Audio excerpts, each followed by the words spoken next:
en exil et ceux restés au pays à travers des informations bien fouillées concernant tous les domaines de la vie du pays.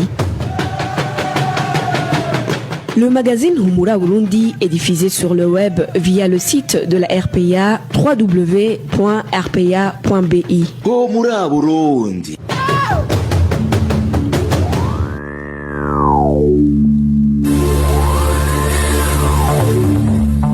À la présentation, Josiane Mouzaneza. Steve Niungeko et Lucie Kabira sont de l'autre côté de la cabine technique.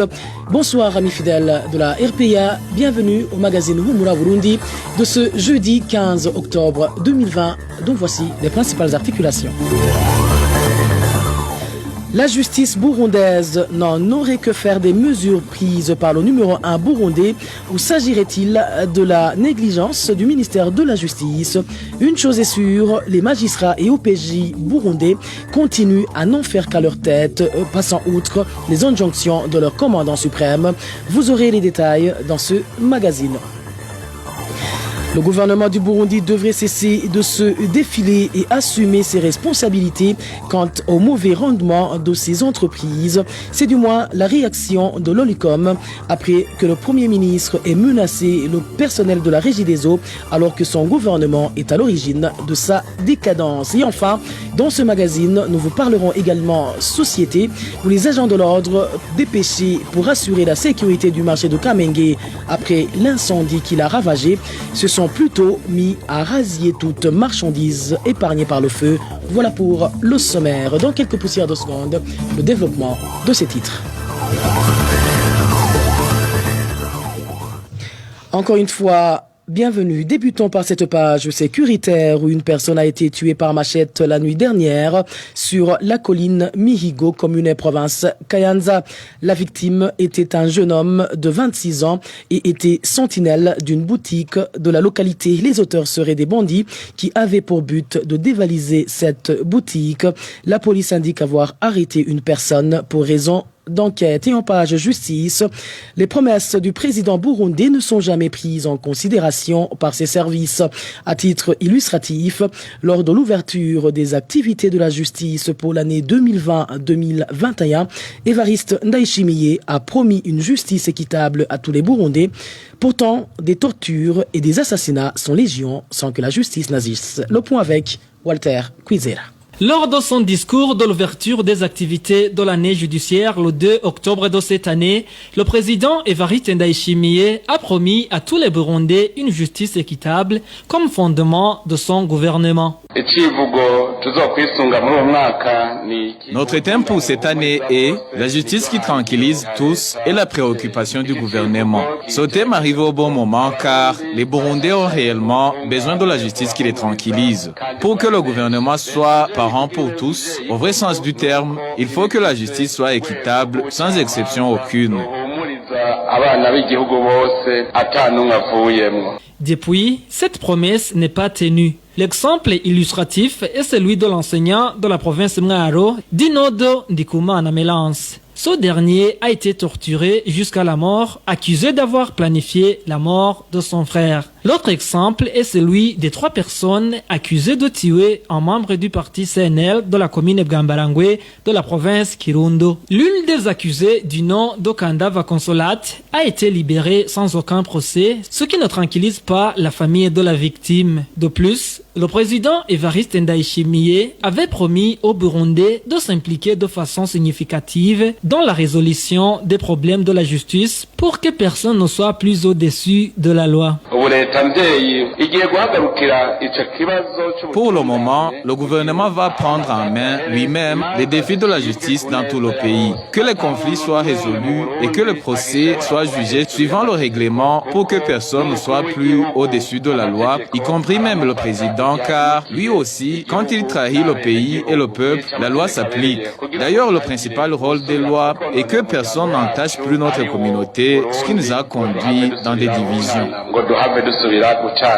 Autant de discours, tandis que les Imbonerakure sont pointés du doigt dans différentes bavures à travers tout le pays sans qu'ils soient inquiétés. Par exemple, Un Imbonerakure de la commune Kivoga en province Rutana a violé une jeune fille la semaine dernière mais a été libéré sans procès.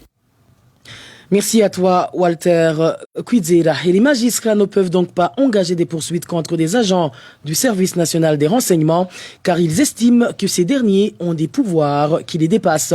Propos de maître Jean-Claude Ndiburumunsi, chargé des questions juridiques au sein de la CAT Burundi. Ce juriste précise que les magistrats des cours et tribunaux sont toujours sous les ordres de l'ancien président. Suivez.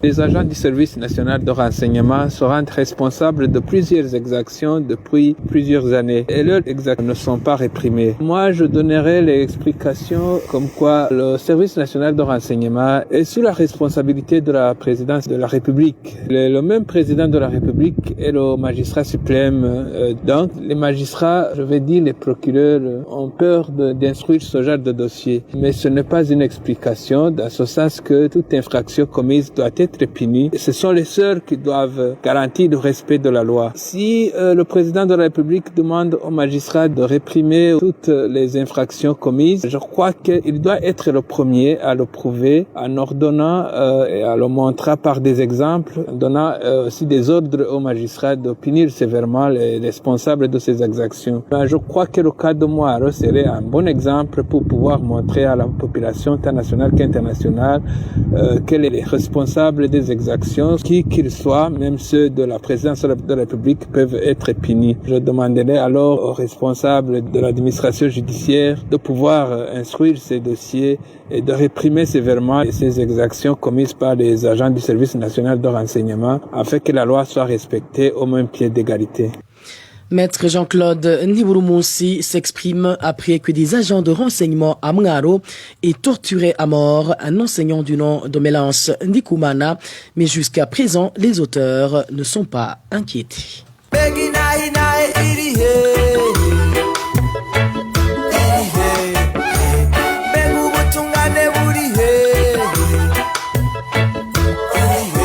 RPA reste solidaire avec les journalistes du groupe de presse Iwachu, Agnès Ndirusa, Christine Kamikazi, Terence Modenzi et Egide Harerimana, en détention depuis le 22 octobre 2019. Ils ne sont victimes que de leur métier de journaliste.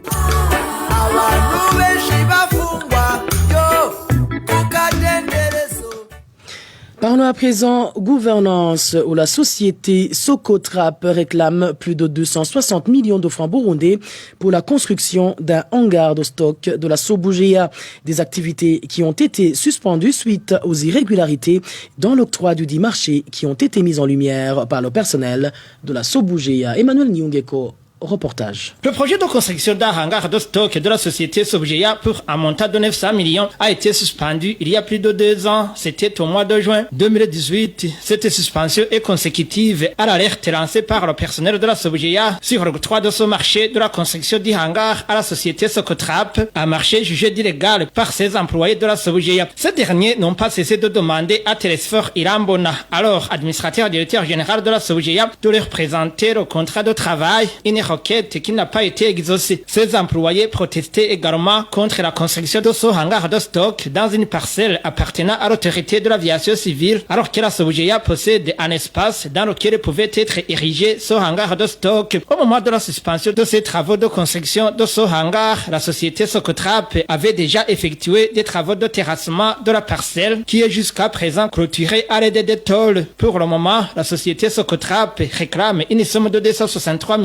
544 000 francs burundais de dépenses déjà effectuées. Une somme, selon cette société, utilisée entre autres pour les travaux de terrassement, pour le paiement des salaires du personnel, ainsi que pour l'achat du matériel de construction. Cassien Dikourio, représentant légal de la Socotrap, indique qu'ils ont gagné le marché en bonne et due forme. 9 sociétés étaient en compétition, souligne-t-il, mais il a refusé de fournir à la rédaction de la RPA une copie attestant le contrat de travail. À propos des réclamations de cette société de construction, nous avons essayé de joindre le général de brigade Joseph Nkurunziza, l'actuel administrateur directeur général de la Sobugea, sans succès.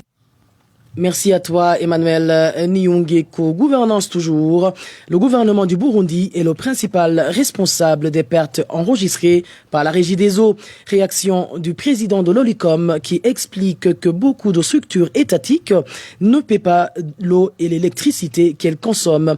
Pour Gabriel Rufyiri, la contribution que les responsables de la Régie des eaux versent pour le compte du parti au pouvoir, le CNDD-FDD, enfonce également cette entreprise dans sa chute. Suivez Gabriel Rufyiri, il est le président de l'Olicom. D'abord, il faut savoir que la Régie des eaux a plusieurs sortes de problèmes. D'abord, la Régie des eaux ne reçoit pas directement des recettes parce que les consommateurs d'eau et d'électricité ne payent pas. D'abord, il y a certaines institutions publiques, ici je citerai notamment l'armée, les services de l'armée ne payent pas l'eau et l'électricité. Vous savez, par exemple, les camps militaires. Mais aussi, il y a les écoles. Les écoles à régime d'internat ne payent pas. Il y a aussi les prisons. Et même d'autres services publics ne payent pas la Régie des eaux. Il y a même des services privés, les sociétés, par exemple, Afritextile et bien d'autres. Tous ces services, maintenant, les informations que nous disposons, ont une dette qui est plus de 70 milliards de francs envers la Régie des eaux. Vous comprenez que, en quelque sorte, c'est l'État qui fait que la Régie des eaux ne soit pas rentable. La deuxième forme de problème que la Régie des eaux possède, ce sont les marchés. Au niveau des marchés, il y a un grand problème. Les marchés sont surfacturés, le matériel qui est acheté n'est pas performant. Et là, vous comprenez que la Régie des eaux, vraiment, à son niveau, a beaucoup de problèmes. L'Olicom a déjà dénoncé beaucoup de dossiers en rapport avec la surfacturation et le matériel qui n'est pas adéquat, qui n'est pas conforme. Le président de l'Olicom intervient après la mise en garde du Premier ministre Alain-Guillaume Bunyoni aux responsables de la Régie des eaux, leur déclarant qu'ils sont tenus à améliorer leur productivité. Dernière nouvelle de ce magazine parle de société où les commerçants du marché de Kamenge, qui a récemment pris feu, accusent les policiers postés aux alentours de ce marché d'avoir pillé leurs marchandises. Ces commerçants disent s'en être aperçus ce jeudi après avoir eu la permission d'aller récupérer leurs biens qui étaient stockés dans la partie épargnée par le feu. Mais malheureusement, l'on vient de me faire signe que cet élément sonore n'est pas encore disponible et c'est sur cette actualité en brève que nous mettons un point final au magazine Humura Burundi de ce jeudi 15 octobre 2020. Merci à vous tous qui nous avez tenu compagnie. Merci à toute l'équipe rédactionnelle qui m'a aidé à collecter toutes ces informations. Merci également à Aimé Steve Niungeko et Lucie Kabeda qui ont assuré la mise en onde et la prise d'image. Au micro, vous étiez avec Josiane Mouzaneza. Excellente soirée chez vous.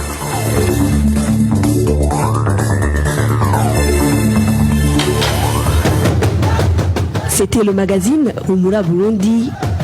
Un magazine comprend pour relier les Burundais en exil et ceux toujours au pays à travers une information de qualité. Bakira